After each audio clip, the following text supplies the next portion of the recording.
Hello दोस्तों, मैं आप लोगों के पास आज फिर आया हूँ।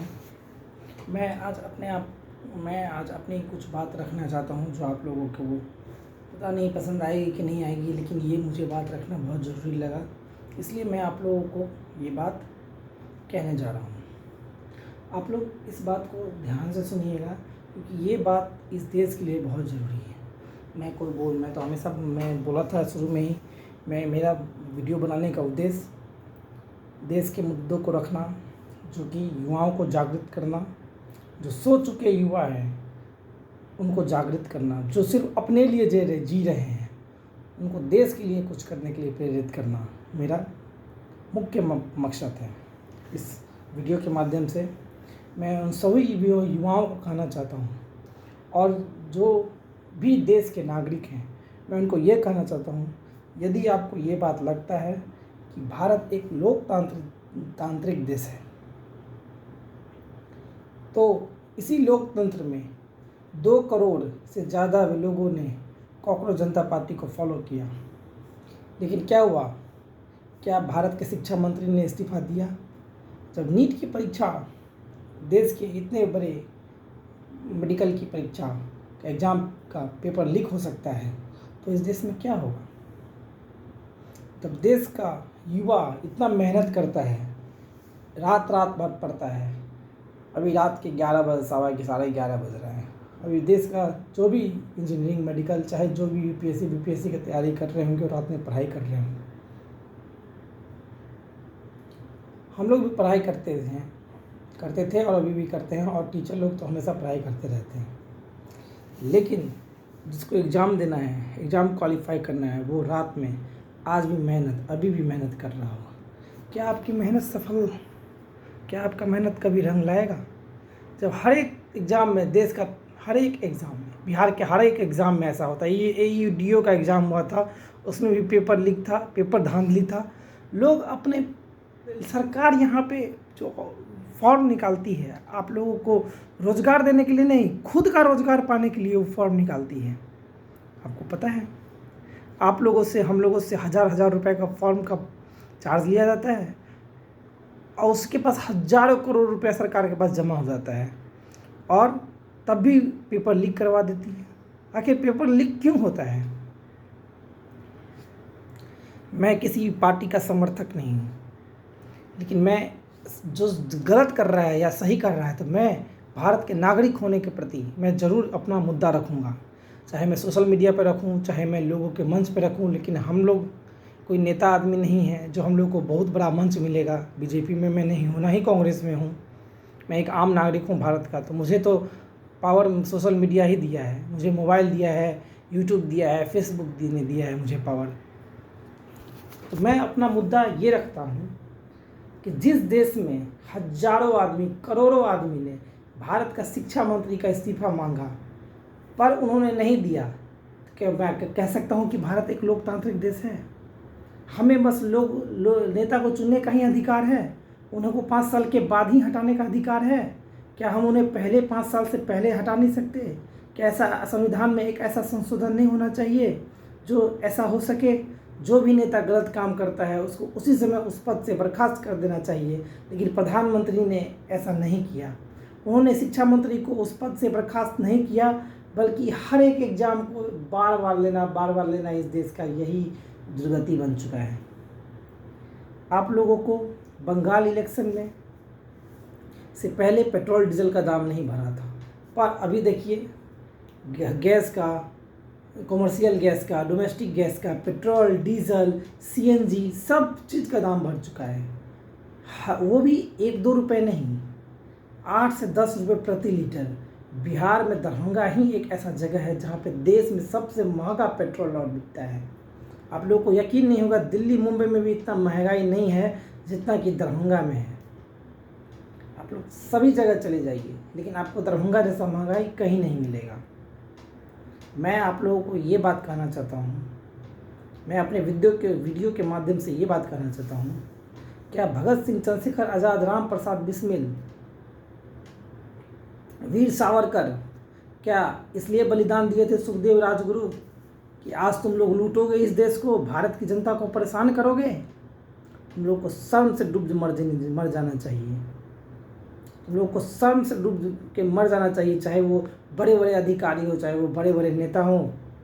तुम लोग को शर्म से डूब के मर जाना चाहिए। हावड़ा ब्रिज आज से 70 साल से खड़ा है और आगे भी चलेगा। बम ब्रिज 100 साल सेवा दिया और अभी भी, अब पुल बन गया है लेकिन अभी भी सेवा दे रहा है। यहाँ पे विक्रमशिला सेतु 20 साल में गिर गया। ऐसी सरकार पे थू है, ऐसी इंजीनियर पे थू है जिसने ऐसा पुल बनाया जो 50 साल भी नहीं चल सका। लोगों को परेशानी हुई पुल बनाने में, चाहे रोड बनता है तो लोगों को परेशानी होती है, बहुत दिक्कत होता है कंस्ट्रक्शन के काम में। लोग, चलो भाई 10 से तुमने 2 साल का काम 20 साल में किया, लेकिन फिर भी तुमने 20 साल तक लोगों को सेवा नहीं दे सका वो पुल। और आज उसके ऊपर एक खान सर हो, चाहे कोई भी अलग सर हो, जो भी बड़े बड़े सर हैं, टीचर लोग हैं, वो लोग मुद्दा उठा रहे हैं, बोल रहे हैं कि उस आदमी को तो फांसी का सजा होना चाहिए जिसने नीट का पेपर लीक करवाया।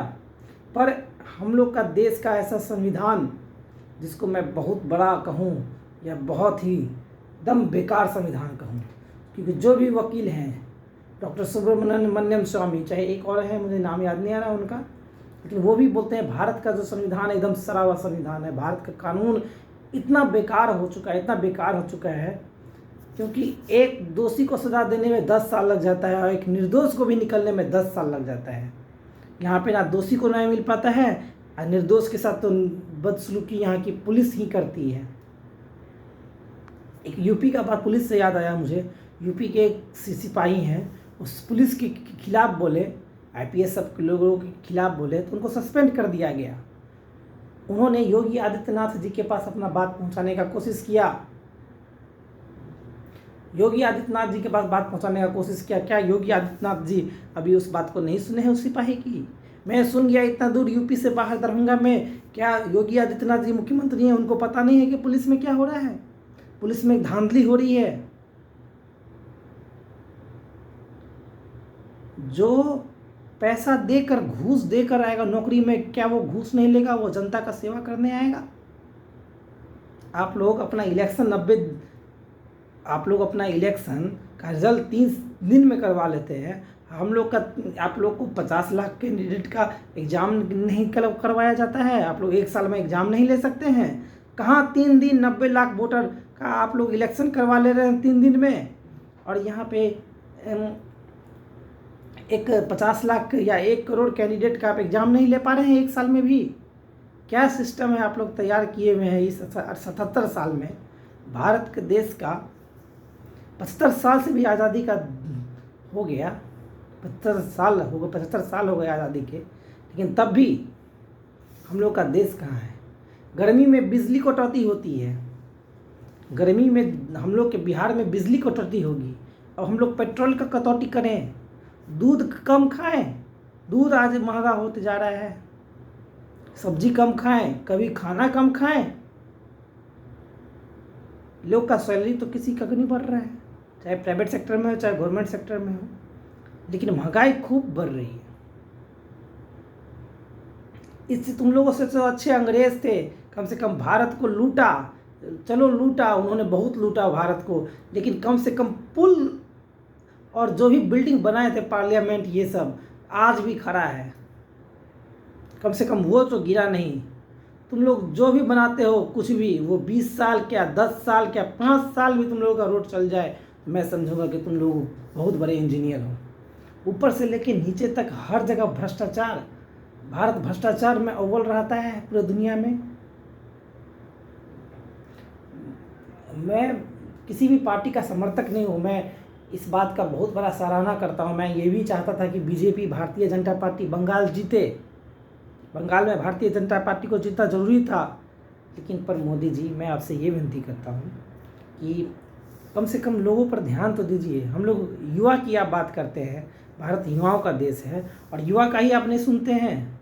जिस दिन अगर युवा गुस्सा गया, भारत देश का युवा गुस्सा गया, सब करोड़ों युवा अगर दिल्ली में कूच कर दिया, तब मोदी जी क्या हाल होगा आपका? ऐसा हो नहीं, लेकिन हम लोग को मजबूर न किया जाए। स्वामी विवेकानंद बोला करते थे, अगर आप गलत का विरोध नहीं करते हैं तो आप मरी हुई मछली के समान हैं। मरी हुई मछली जो होती है वो धारा के विपरीत बहती है। नहीं, गलती हुई है मेरे से, क्योंकि मैं जो बोल रहा हूँ खुद बोल रहा हूँ। मुझे बड़े बड़े IAS अधिकारी चाहे IPS अधिकारी ने मुझे भाषण लिख के नहीं दिया है, बड़े बड़े नेतागण की तरह। तो शब्दों को में कुछ गलत हो सकता है, लेकिन आप लोग से मुझे क्षमा करिएगा। स्वामी विवेकानंद का एक लाइन है, अगर आप गलत का विरोध नहीं कर रहे हैं तो आप मरी हुई मछली के समान हैं।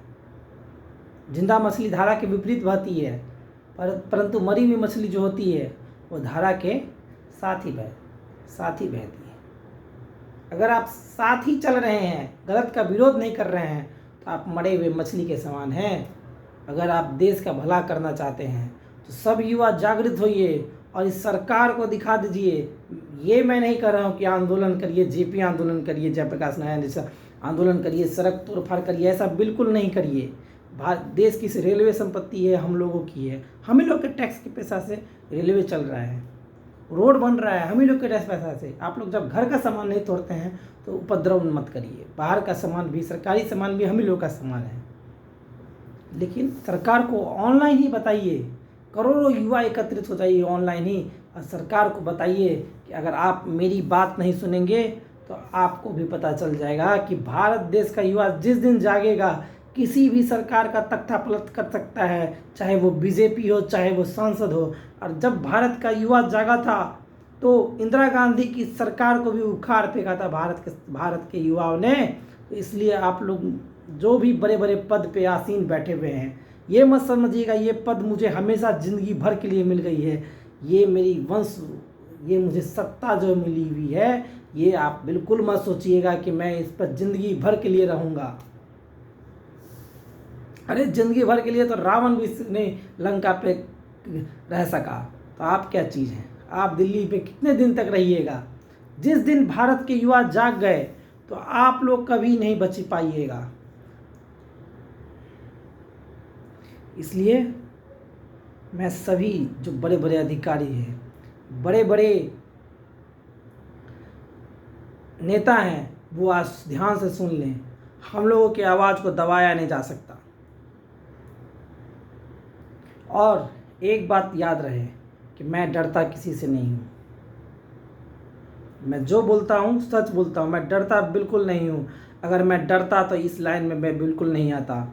और मैं ये काम आज से नहीं 5 साल से कर रहा हूँ। जब जब मुझे मौका मिला है मैंने अपनी बात को रखा है, चाहे वो मंच पे, छोटी ही मंच पे हो, चाहे वो इंटरनेट पे हो, चाहे कहीं पर भी हो, मैं अपनी बात को रखूँगा ज़रूर। और ये मेरी बात को रखने से दुनिया का कोई भी शख्स मुझे नहीं रोक सकता। इसलिए आप लोगों से मैं बहुत विनती करता हूँ कि आप लोग देश के लिए कुछ करिए। भारत के युवाओं, आप लोग सो चुके हैं। आप लोगों को मोबाइल पे इंस्टाग्राम, ये वीडियो वो video, pizza burger, hotel, this that, girlfriend, सबसे अगर थोड़ा सा भी फुर्सत मिल गया 1 मिनट देश को दीजिए। आप हर दिन कम से कम 1 मिनट भी देश को दीजिए। अगर हर युवा 1 मिनट भी देश के लिए सोचेगा तो जो भारत का सपना चंद्रशेखर आज़ाद, राम प्रसाद बिस्मिल, भगत सिंह ने देखा था, गांधी जी ने देखा था, वो आज ज़रूर पूरा होगा। भारत आज आगे बढ़ रहा है। मैं जानता हूँ कि भारत मोदी जी के राज्य में आगे बढ़ रहा है, पर मोदी जी गरीबों को तो आप भूखे मत मारिए। हम लोग मिडिल क्लास हैं, हम लोग रोड पे क्या रहेंगे, क्या खाएंगे? मोदी जी आपको भी चिंता तो करिए। आपको 10 रुपये की झालमुड़ी मिल गई बंगाल में, पर यहाँ लोगों को 20 रुपये से कम नहीं मिलेगी, क्योंकि आप प्रधानमंत्री आपसे तो पैसा भी नहीं ले रहा था झालमुड़ी वाला कि आप इतने बड़े आदमी उसके दुकान पे आए। आप किसी के घर आ जाइएगा, दुकान पे आ जाइएगा, उसका तो दुनिया में पूरा नाम हो जाएगा। आपसे कौन पैसा लेगा मोदी जी? आप तो पूरा दुनिया को मर्सिडीज आपको फ्री में दे दिया जाएगा, आपसे कौन पैसा लेगा? 10 रुपया क्या चीज़ है? आपसे तो 1 रुपया कोई नहीं लेगा। चाहे दुनिया का जो सामान पे आप हाथ रख दीजिएगा वो आपका, आपसे तो कोई वैसा, आप इतने बड़े पद पर बैठे हुए हैं जो कि कोई दुनिया में कोई सोच भी नहीं सकता है उस बड़े पद पर जाने के लिए। आप इतने बड़े पद पर बैठ चुके हैं मोदी जी, और वो भी एक बार नहीं, आप 3-3 बार। मैं चाहता हूँ आप चौथे बार भी जीते, लेकिन हम लोग के बात तो सुनिए। हम लोग का बात तो सुनिए। हम लोग का बहुत सारा मुद्दा है जो आपको सुनना पड़ेगा, क्योंकि आपको वोट हम ही लोग देते हैं। मैं भी भारतीय जनता पार्टी को ही वोट देता हूँ, लेकिन जब सरकार गलत करेगी तो मुझे ज़रूर अधिकार है उसके विपरीत बोलने का।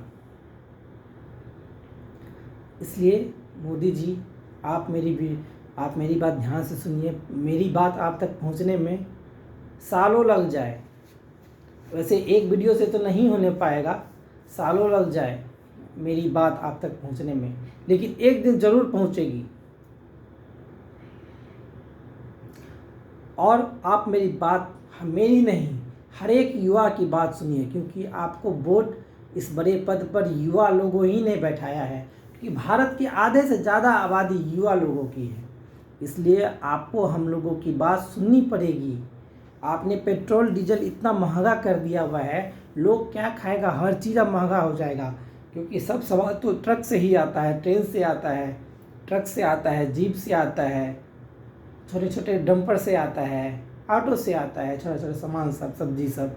आप वो महंगा कर दीजिएगा तो 1 रुपया भी महंगा करिएगा मोदी जी। आप लोग को जो व्यापारी लोग हैं, मुनाफाखोर सब हैं, ये सब 10-10 रुपये बढ़ा देते हैं। आप इधर 1 रुपया बढ़ाइएगा, उधर 10 रुपया बढ़ेगा, तो आपने तो 8 रुपया बढ़ा दिया हुआ है, तो क्या होगा? अब तो बहुत दिक्कत हो जाएगा। हम लोग क्या खाएंगे मोदी जी, क्या चढ़ेंगे, क्या गाड़ी पे चढ़ेंगे? हम लोग अपने मेहनत से हम लोग रहते हैं, रेंट देते हैं, बिजली बिल देते हैं, पढ़ाई का फॉर्म का फीस देते हैं आपको मोदी जी की। छोटा सा घर हम लोग का चलेगा। हम लोग देश के में छोटा छोटा मिडिल, आपको जितना अंबानी अडानी सब टैक्स नहीं देते होंगे, उतना छोटा छोटा हज़ारों लोग मिल करके, करोड़ों लोग मिल करके आपको टैक्स देते हैं। उससे देश चल रहा है। अगर हम लोग का बात को आप अनसुना करिएगा मोदी जी, तो आप इतने बड़े पद पे बैठने लायक नहीं है। आपको हम लोगों का बात सुनना ही पड़ेगा। आप इतने बड़े पद पे बैठे हुए हैं, आप तो हमारे भगवान समान हैं, राजा समान हैं। आप राजा हैं देश के, भारत देश के राजा हैं, हम लोगों के भगवान हैं। तो हम लोग आप ही को न कहेंगे, हम लोग तो जाएंगे शंकर जी के पास, विष्णु जी के पास कहेंगे, अल्लाह के पास जाएंगे। हम लोग नहीं जा सकते। लेकिन हिंदू मुसलमान बाद में, हिंदुस्तान पाकिस्तान बाद में, लेकिन पहले लोगों को तो ठीक से खाना मिले, ठीक से पढ़ाई मिले, ठीक से रोजगार मिले, तब हम लोग का देश आगे बढ़ेगा, लोग खुश रहेगा। हैप्पीनेस इंडेक्स में भी हमारा देश दुनिया में सबसे पीछे है, हंगर में पीछे है। आजकल लोग आप इतने बड़े पद पे बैठ चुके हैं, आप नहीं समझ सकते हम लोगों का। आप उस पद पे, आप पहले चाय बेचते थे, रोड पे रहते थे पहले, लेकिन जो आदमी उस पद पे पहुंच जाता है, फिर लोग को नहीं लगता है कि दुनिया में, लगता है सब कुछ ठीक है। लेकिन आप निकलिए तो रोड पे देखिए, पैदल चलिए मोदी जी, रोड पे देखिए, आपसे छिपाया जाता है हर जगह। अब नाला का स्थिति देखिए, रोड का स्थिति देखिए। दरभंगा में आइए, दरभंगा में तो आप आते ही रहते हैं, लेकिन कभी इधर गली में तो घूमिए एक बार, तब आपको पता चलेगा क्या स्थिति है यहाँ पे। आप आइएगा तो पंडाल लगा दिया जाएगा, आपसे बहुत कुछ छुपा लिया जाएगा, जैसे लगेगा कि आपको दरभंगा को दिल्ली बना दिया जाएगा। लेकिन नहीं, हकीकत नहीं है ऐसा। मोदी जी, आप इतने बड़े पद पर बैठे हुए हैं, आप लोगों को हम लोगों की आवाज़ सुननी पड़ेगी। अगर भारत के युवाओं की आप आवाज़ नहीं सुनिएगा, अगर युवा जिस दिन जाग गया तो तख्ता पलट भी हो सकता है देश का। इसलिए मोदी जी, हम लोग चाहते हैं कि भारतीय जनता पार्टी ही रहे आगे देश में। भारतीय जनता पार्टी विकास कर रही है, लेकिन महंगाई को थोड़ा कंट्रोल करिए मोदी जी। हम लोगों का पेपर लीक मत करवाइए। जैसे यूपीएससी का एग्ज़ाम का पेपर लीक आज तक नहीं हुआ है, उसी तरह तो नीट का भी नहीं होना चाहिए, सिपाही भर्ती का भी नहीं होना चाहिए, दरोगा भर्ती का भी नहीं होना चाहिए। बिहार के बारे में सोचिए मोदी जी।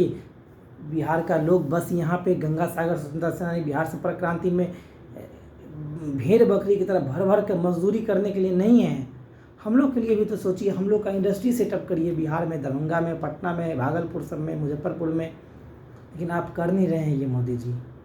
बस ट्रेन दे देते हैं। आप बोलते हैं कि गुजरात के लिए ट्रेन दे दिया, जयनगर उदना एक्सप्रेस, लोगों को दिल्ली जाने में दिक्कत नहीं होगी। मोदी जी, दिल्ली जाने की नौबत ही मत करिए।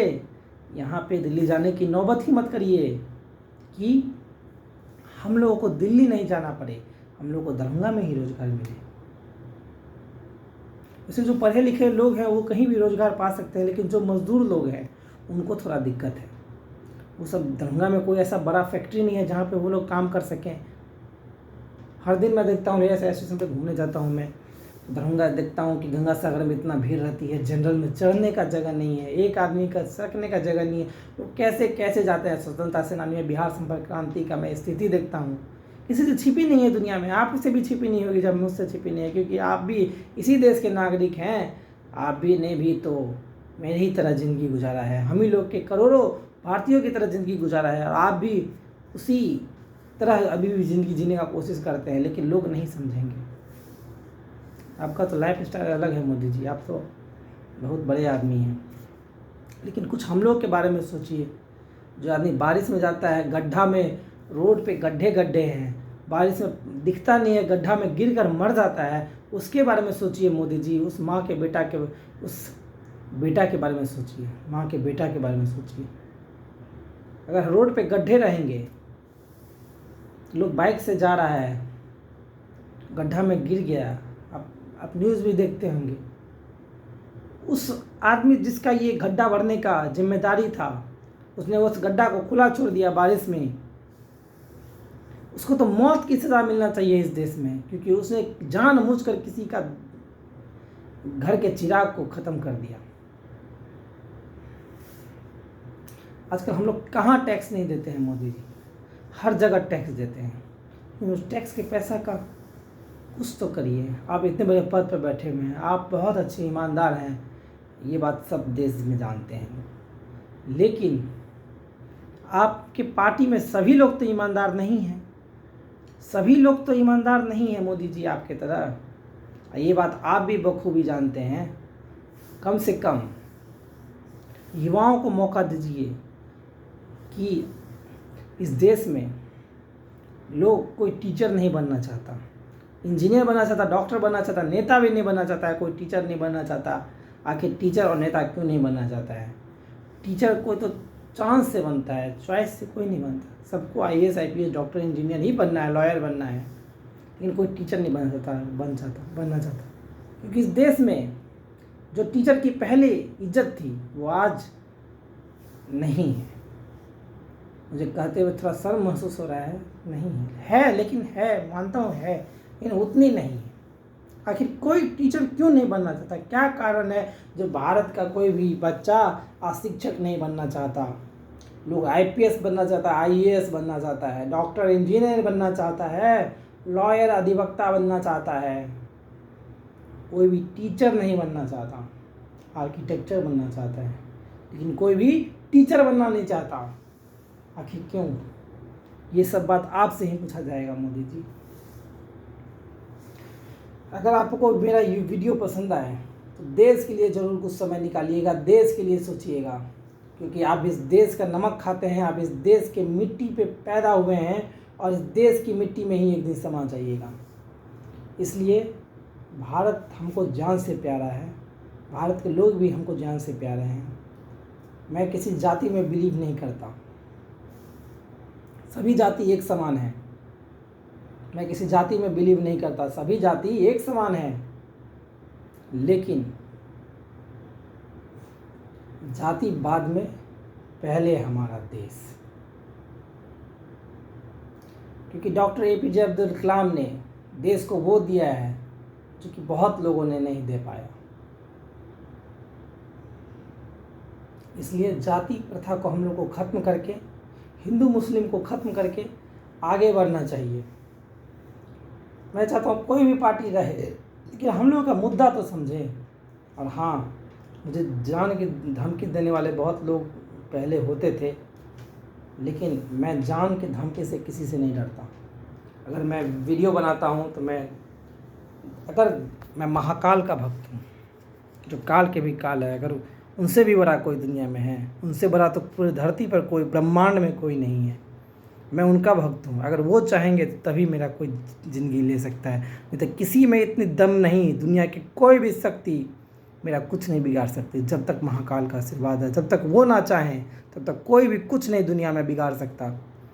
और उन्होंने हाथ दिया है, पैर दिया है, दिमाग दिया है, तो मुंह दिया है, तो खाना भी महाकाल की कृपा से मैं खा लूँगा। इसलिए मुझे किसी से कोई डर नहीं है और मुझे इस बार कोई भी ये सब वीडियो बनाने से कोई नहीं रोक सकता है। बहुत लोगों ने मेरे घर में ही मेरा क्रिटिसाइज़ होता है, लेकिन मैं इस बार नहीं रोकूँगा। हर दिन मैं हर मुद्दे पे वीडियो बनाऊँगा और मैं आज मुद्दे पे ये बना दिया हूँ। और भी पढ़ाई लिखाई पे भी मैं वीडियो बनाऊँगा, पढ़ाई भी पे करूँगा, एंटरटेनमेंट पे भी करूँगा। मैं जहाँ जहाँ जाऊँगा हर दिन के बारे में कुछ ना कुछ मैं ज़रूर डालूँगा। आप लोगों से मुझे रिक्वेस्ट है, विनती है कि आप लोग मेरी वीडियो को लाइक सब्सक्राइब करें। मैं कोई गलत मुद्दा नहीं उठाया हूँ, मैंने इस देश के लिए मैंने मुद्दा उठाया है। अब मुझे बहुत बड़ा सेलिब्रिटी बनने का कोई बहुत बड़ा ये मेरा चाह नहीं है कि मैं बहुत बड़े पद पर पहुँचूँ, बहुत पैसा कमाऊँ, मेरा ये भी चाह नहीं है। मेरा बस ये चाह है कि मैं जिस टीचर हूँ, प्राइवेट हूँ चाहे गवर्नमेंट, जो भी हूँ या बनूँ, बस मेरा लाइफ जैसे मैं जी रहा हूँ वैसे ही जीऊँ। क्या चाहिए लोग को? एक रूम चाहिए, गाड़ी चाहिए, हो गया, खाना पीना चाहिए, और तो कुछ नहीं चाहिए लाइफ में। और मेरा ये भी चाह नहीं है कि मैं बहुत बड़े गाड़ी पे घूमूँ, ये करूँ, वो करूँ, दुनिया घूमूँ, ऐसा कुछ नहीं। मैं जितना पे हूँ उतना पे मैं खुश हूँ। लेकिन मैं देश का मुद्दा, जो हम लोग के देश के लिए जो भगत सिंह का मैं कुर्बानी के बारे में पढ़ता हूँ, तो उन लोगों का कुर्बानी बर्बाद नहीं जानी चाहिए। चाहे मुझे इसके लिए अपनी जान भी दे देना पड़े, मैं इस बारे में कहता रहूँगा। Thanks for watching my video. आप लोग लाइक सब्सक्राइब करें, मुझे हौसला दीजिए ताकि मैं और भी मुद्दा उठा सकूं और मेरी बात हज़ारों लोगों तक पहुंच सके। धन्यवाद। सभी को मेरा प्रणाम। शुभ रात्रि।